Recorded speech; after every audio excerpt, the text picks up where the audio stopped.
normal speed, but I really do want to get through this so that I can open up the space. So if there's questions, we can get into a conversation.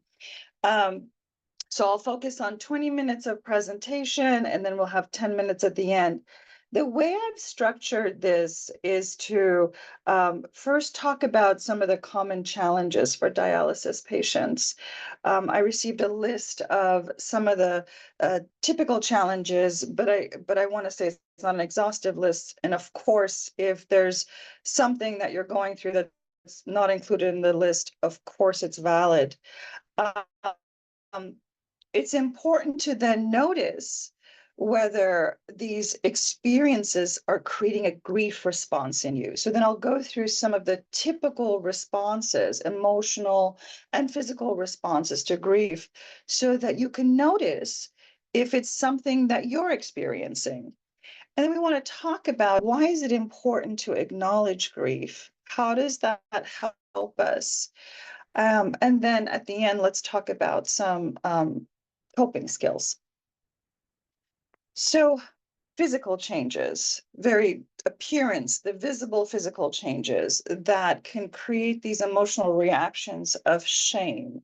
And when we start to feel shame, we have a tendency to withdraw, pull back, and go into hiding, which might mean that we disengage from daily routines or activities. There's also an intense amount of mental overwhelm and overload. So much new information is coming in that we have to keep track of.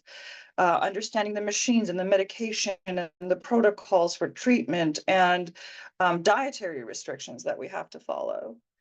There's the financial impact, where there's an increase in the expenses, accompanied possibly by a job loss, or at least possibly a reduction in employment, which we can feel the impact on the resources we have for ourselves and for our families. The time impact, most of us are already very crunched for time, and now we have to figure out how to carve out huge amounts of time dedicated to appointments, medical needs. And we might also feel the way we're using that time, if we're feeling like we're trapped because of the machine and we can't really use our time the way that we want to, there will be an emotional impact to that as well. The relational impact, the direct impact on our intimate partnerships, our sexual relationships, family roles and responsibilities. Well, we'll notice that changes are happening in how we show up in our relationships, and where, for example, where maybe we used to be the caretakers, and now our friends and families are having to step into that role. That can have a very intense impact in our how we identify with ourselves. I'm hearing some background noise, but maybe it's okay. I don't know if you're able to mute everyone. I don't know if okay. So the relational impact and the situational stress can have such intense feelings come up that the relationships may not be able to endure the pressure. So this is very difficult, because the people that we were relying on and believing would be there for us, we may feel a loss of that, an intense loss of that, if they're not able to hold everything that's happening. So friends that we thought would be there may not have the capacity to stay with us, and those relationships may collapse. So this is kind of this is a basic list of what I received when I asked for feedback. And the reason why we went through it is to notice now if you are experiencing this, right? So you want to check and see if these changes are creating an emotional response in you that can be very similar to grief. So typical responses in times of grief, I would start with, what what the stages of grief would call denial. And you can look at that and say, was I in a state of shock, or am I still in a state of shock? Most of us do not expect to experience kidney failure. And so when it happens, it does leave us in a state of shock. I have a lot of people popping up to enter. Oh, okay. Okay. So it's perfect. It's unable to focus or concentrate. Shobha, I'm just letting you know that it does keep popping up images of people wanting to enter. So going back to noticing if you're unable to focus or concentrate and feeling confused and a bit lost on what to do or how to do it. That is another very basic. Two-hour waiting on the moment. There is am I the only one hearing that, Sorry Shobha? about that, Sheila. Just please go ahead. I'm muting as and when it happens. Yeah. I understand. Thank you. Thank you. Okay. All right. So going back to being able to focus and concentrate, it's important to notice if you're having difficulties and struggling with understanding everything that's going on. You want to notice that because, again, it might be a sign that you are going through the process of grief.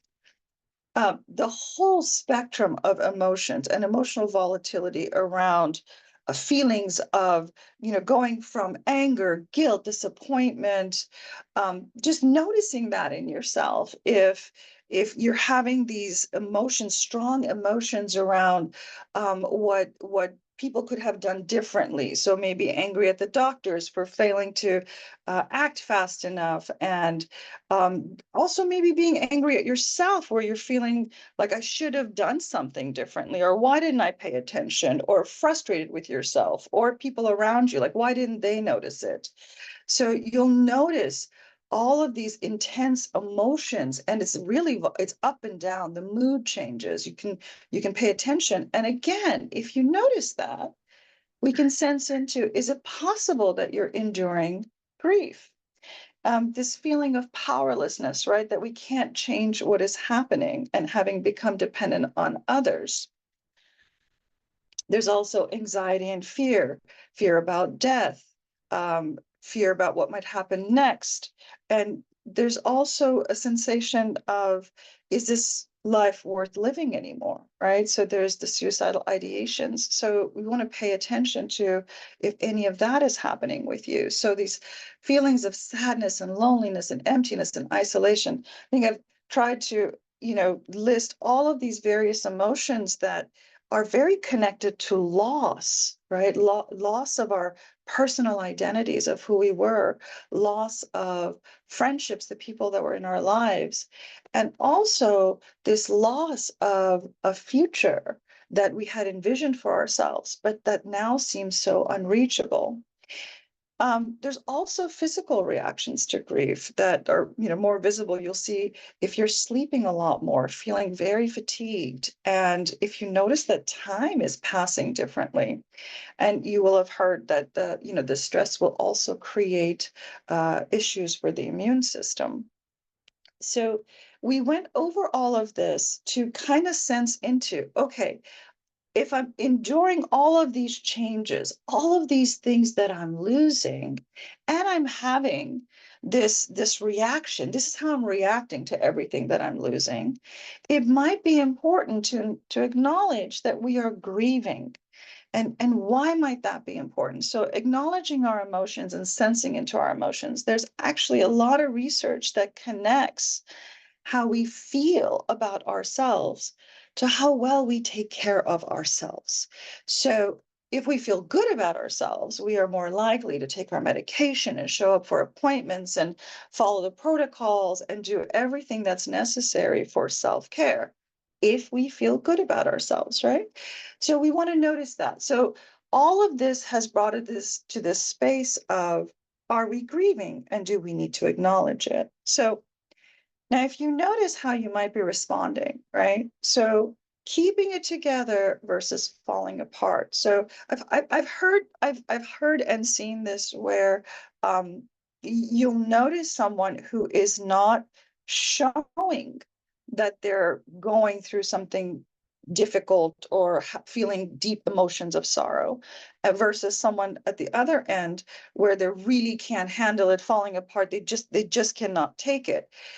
So I want to talk about a little bit of a balancing, because if we then agree that we're going through a grieving process, if we have come to that point where, yes, I am grieving, the way that we can work through the grieving process is to engage in mourning. And mourning is the outward expression of deep sorrow. So that means demonstrating, bringing it out of you, showing that there is sorrow inside of you, sadness inside of you. So if we're grieving, then we can embrace that we may need to go through a mourning process.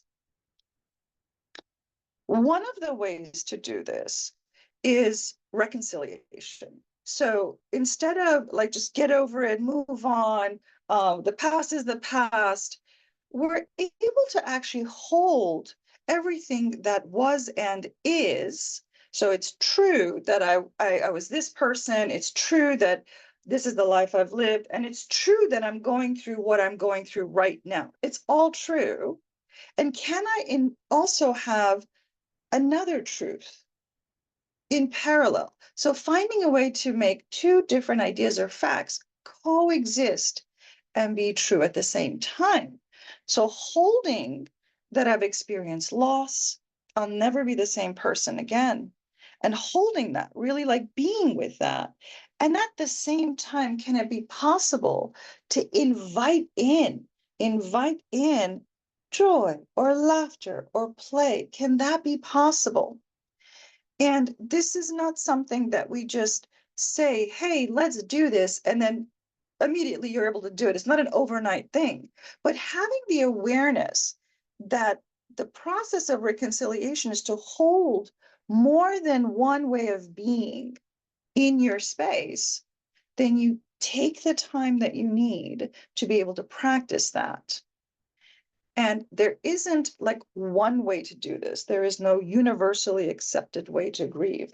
It's very individual dependent, cultural dependent. So whatever it takes to find your way to bring the sadness and hold it, and also invite in something to balance that out, will help you with the ongoing reconciliation process.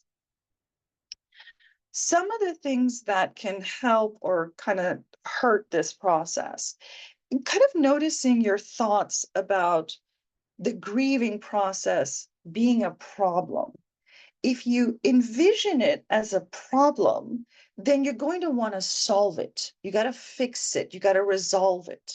Where you go into an analytical part of what do I do about this problem, versus if we can just embrace that it's a process. It's gonna show up the way it's gonna show up, and then sitting with it versus bypassing it. So noticing for yourself if you're actually allowing the feeling of your emotions. And so sometimes, and I want to kind of explain bypassing in the way that noticing if you're finding ways not to feel your emotions. So if I'm stronger than this, I'm not going to fall apart, or even going into a faith based explanation, like this is what was meant to be, and I'm okay with it, and I accept it. Or going into a space of focus on the positive, right? Let's look at everything that we can be grateful for. Look at how blessed I am because I still have this. There's nothing wrong with any of those ways of being. In fact, it can be very healthy to stay in a very positive, energetic space. Except if you're using that to completely ignore the truth and reality of feeling deep sorrow. So that's what you want to check into is, am I using these explanations to not feel my sadness? And what you want to do is to find ways to experience the emotional pain that comes with grief and just be with it, right? And there's also, I want to bring in the physical journey, because if we are in a physical state where we're not available to feel these deep emotions, if we're in pain, if we are in physical pain, if we're enduring trauma to our bodies and it's happening in that moment, we may not have the capacity to then just say, let me go ahead and feel all of these deep emotions.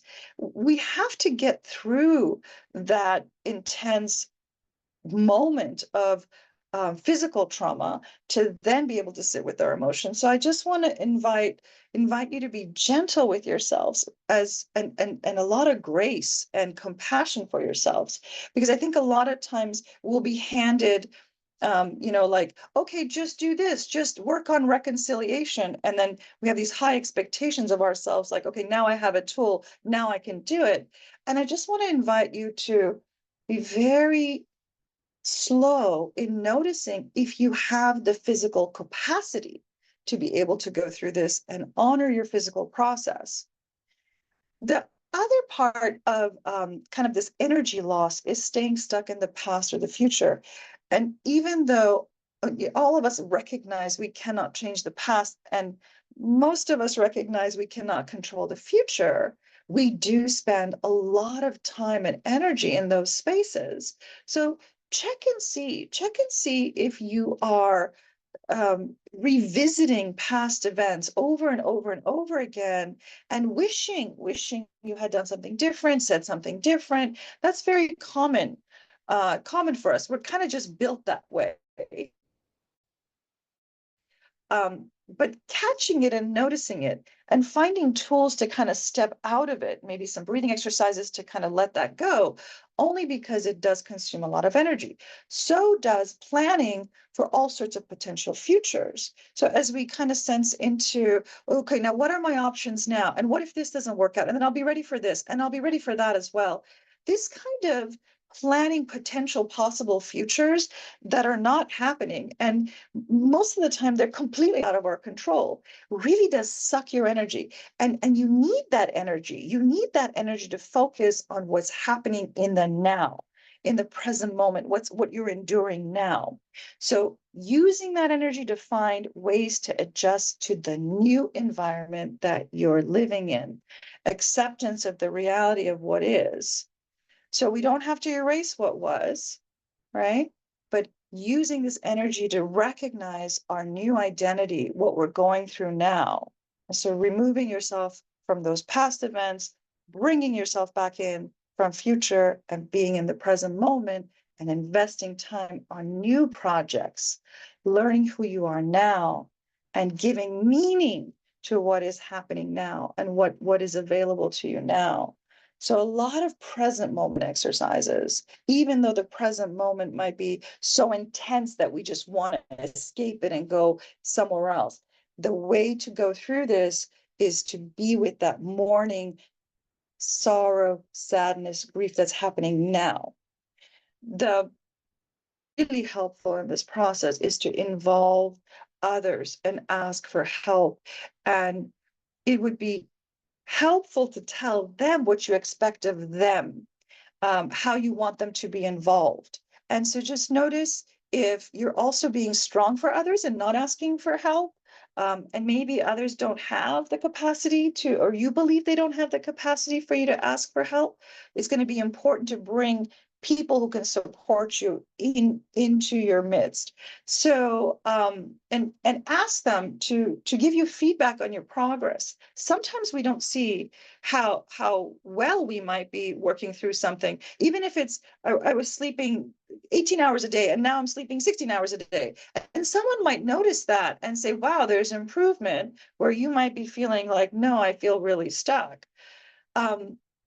Sharing what you're going through with others, and honoring your process and allowing them to honor theirs, is basically recognizing that even if people are having a reaction to what you're going through, allow that to happen.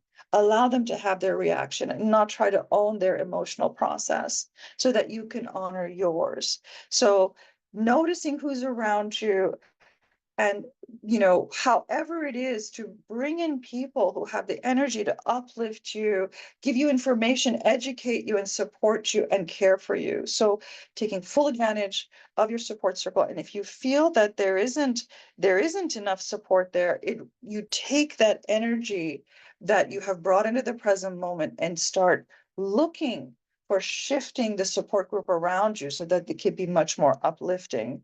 And I recognize that I am out of time, and I'm going to go ahead and stop now. And I want to open it up for questions, and I have not been looking at the chat. So Shobha, I'm going to let you kind of Sure. take over from there. I'll stop sharing now. Actually, interesting. Just when someone was asking about help, your last slide, you did show what they were asking for, because this person, there was this question,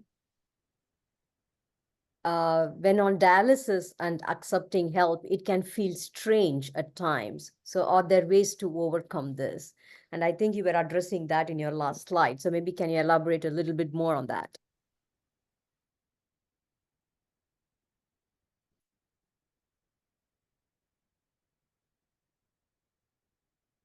Okay, looks like we lost Sheila there. It looks like Sheila froze. Sheila froze. Okay, let's see if she'll come back. I'm here. Oh, there I'm she here. is. I'm here. Okay. I'm here. Oh, this is what Okay. we were worried about, right? We I were know. worried about, but we got through the presentation, so that's great. Yes. So I have no idea how much of what I said you caught, so I'll go ahead and repeat it.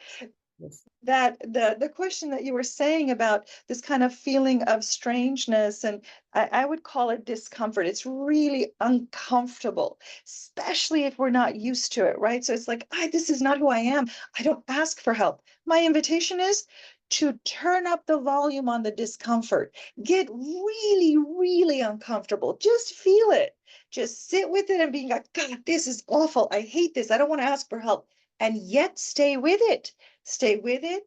There is a way that when you sit with a discomfort, it tends to dissipate eventually. It takes time, but before trying to find relief from the discomfort, really be with it, grow through it, and still ask for help. Right? This is honoring your process. This is that part of, this is what I'm going through. This is what's happening with me. And I'm going to honor that, and I'm going to speak of it, right? And I'm going to ask for help. Does that make sense? It makes sense. And I think to whatever as per the question, again, going back to your problem versus process, it is very tough for people to accept it. I think acceptance is the key, which goes to another question by, I think, Bobby, who had asked, like, many people with kidney disease, especially when they're on dialysis, they don't want to admit they have mental health issues. They don't want to accept, first of all, and they refuse to seek or accept help. What would be your advice? Yeah, I guess it is easy to say accept the process, but most people, I think, our innate quality and our ego, it's not easy to accept. True. And so what you can do is sense into what's the cost of not accepting.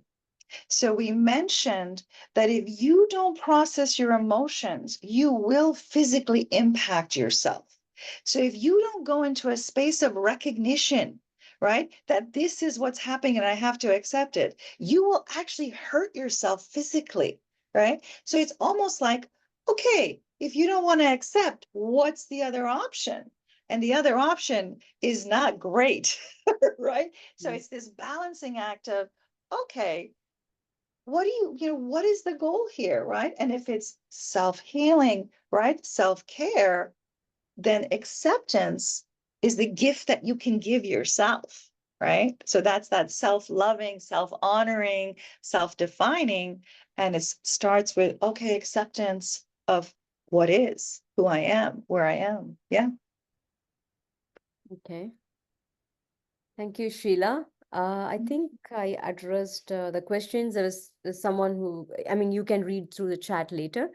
And if there is, if you have an email ID, or I know you have a website, so people can approach you, ask questions if needed.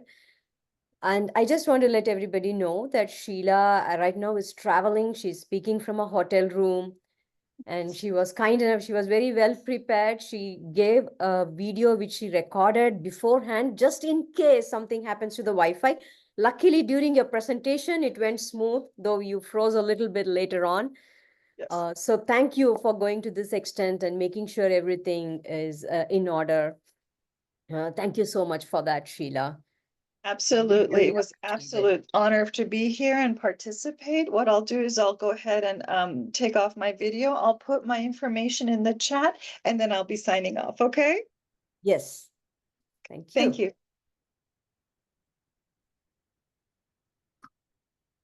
Okay, with that, I guess we will move on to our next panel discussion, which is on home dialysis. And first, let me spotlight our panelists and our panel moderator before we start our discussions.